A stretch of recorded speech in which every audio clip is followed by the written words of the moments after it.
What's up, everybody? It's AJ with Etrailer.com. Today we're going to be checking out the Thule Xsporter Pro Low on our 2021 Toyota Tacoma. This is going to be bed rails that attach to the track in your bed, and that way you have a low profile way to take more cargo on top of your bed and still leave your bed open for extra stuff. Let's check it out. It's gonna be great for mid-size trucks, so like our Tacoma or maybe a Gladiator, where you don't have the biggest bed, but you wanna maximize what you got. So like I said earlier, this adds a second level to that to help you maximize how much stuff you can take. For instance, whatever accessories you wanna put up there, you can put a bike rack, maybe another cargo carrier for a basket or something to throw more stuff up on the second level, or if you have a tent here too.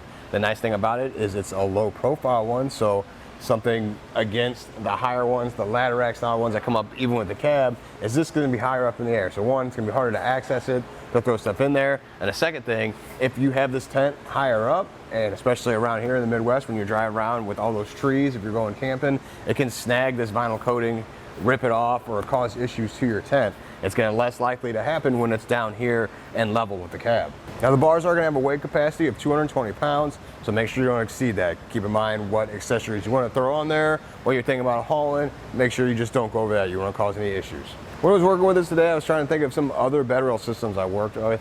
One of the ones that come to mind is the Yakima bed rock system. So that one's going to latch on to the rails, and it has a screw at the bottom that you're going to use, and that's going to push up on it, and then you push down the lever to get leverage. And you can also lock that so they can't mess with nobody's around. I like that system. It's easy to throw on there. The bar's going to be a little bit different though. They're going to be a little bit thinner of a bar, so if you're using more clamp-on related accessories, that might be a better way to go, because like I said, this one is kind of thick, so you got to be careful with the clamps. Are going to fit around there for most of them.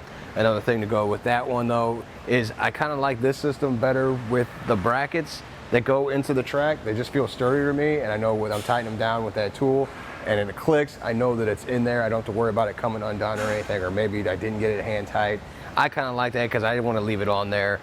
I'm only going to take it off if I absolutely need full bed access. Something else that's important is security.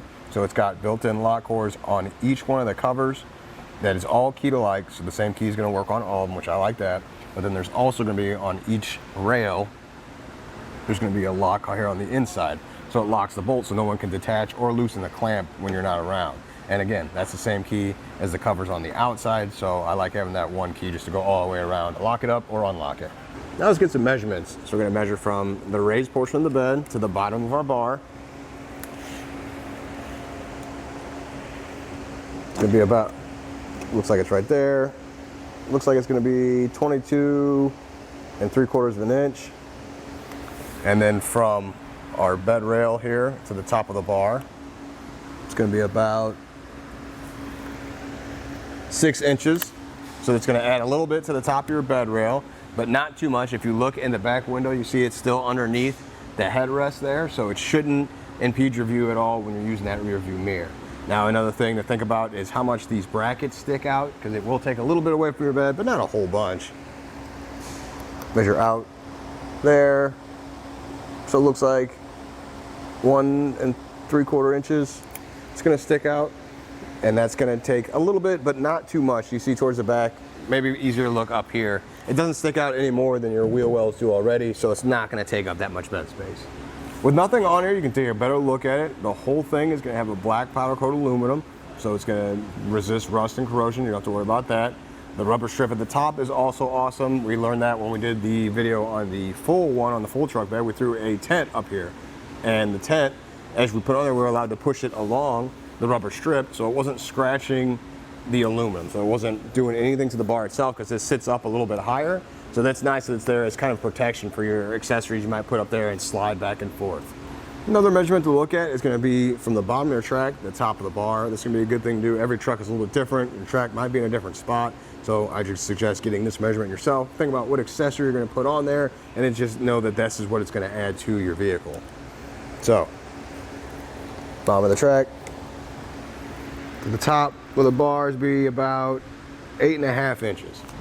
Looking at the bar at the end, it is going to be kind of a thick bar. It's going to be 2 3/4 of an inch wide. So think about that with your clamp-on accessories. Maybe look at those clamps, make sure they're going to work with it, because it is a little bulkier than some other bars out there. I also like the arrow-shaped design, so that's going to make it aerodynamic when it's going down the road. It won't make as much noise or have as much resistance.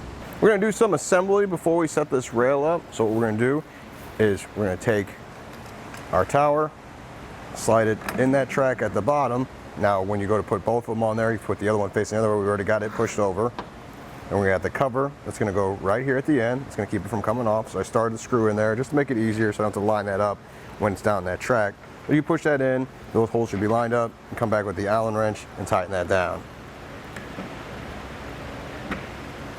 The last step for the bars is gonna be putting the weather strip in. We found the easiest way to do that is get some soap and water. That's gonna help it ease into the track, and you kind of just work it in very slowly all the way across the bar. And then you cut off your extra so that it matches the bar length. Next part of the install is gonna be putting our bracket in the track here.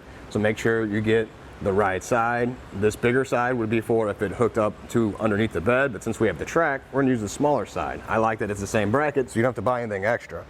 So it's gonna work it in like that. And now it's in place, so it's gonna stay right there. I'm gonna try and line up with the one across the way since we've already measured that one out. And then we'll go to add our base. We have a bolt that drops through the back section here, and we're gonna line that up with the hole on the top of our bracket.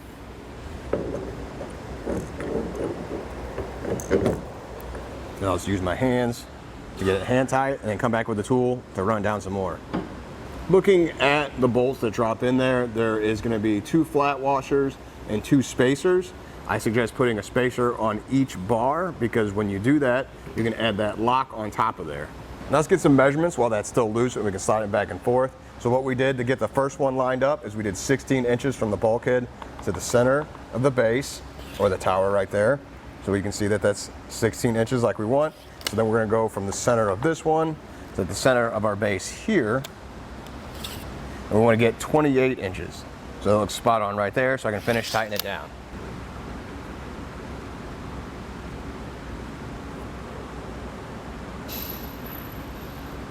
Now the bar and the bases are assembled and ready to go. I can set them into place. So just gonna bring it up here and line up with the bases the best I can.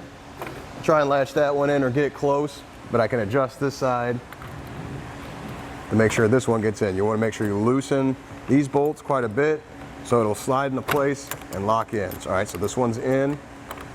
I'll come back with the tool. Well, I can hand tighten it here just a little bit to keep this base right there, and we'll go on the other side and latch it in too. Now we'll come back with the tightening tool and tighten it down. We measured out from the silver part here to the end of the metal bar, and it's gonna be 4.5 inches of hangover on each side. So just do that so it's nice and even before you tighten it down. I'm gonna kind of go back and forth and tighten these at the same time, or try and do them evenly. And then the cool thing about this tool is it's gonna snap when you're done tightening it. So I like knowing when it's done. I don't have to worry about not tightening enough or over tightening it. I'm gonna jump over there and do this even. We'll come back and show you that click.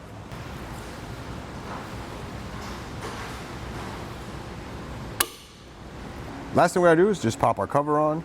We've already put the lock cores in there, so you just kind of line this up, push it in, and use the key. They're all keyed alike. That's the nice part. And lock it. Now nobody can mess with this when you're not around.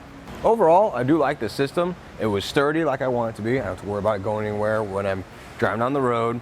Those tools really help me know that I got it tightened down just as much as I should, not too much, not too little. I like how easy it is to put in the tracks and install or take out if I want to completely remove it. A lot of people, if you look at overlanding stuff, use the mid-range ones, but I like the low-profile one better. Like I said, it keeps my tent out of danger. Don't have to worry about branches and stuff, and I still get to use the bed. So it is low profile, but there's still plenty of room to put gear, and you can even stack it a little bit before it's gonna make contact with the bar. So that means I can still use the truck bed for whatever I may need. Well, I think that does it. Thanks for hanging out, and hope this helped.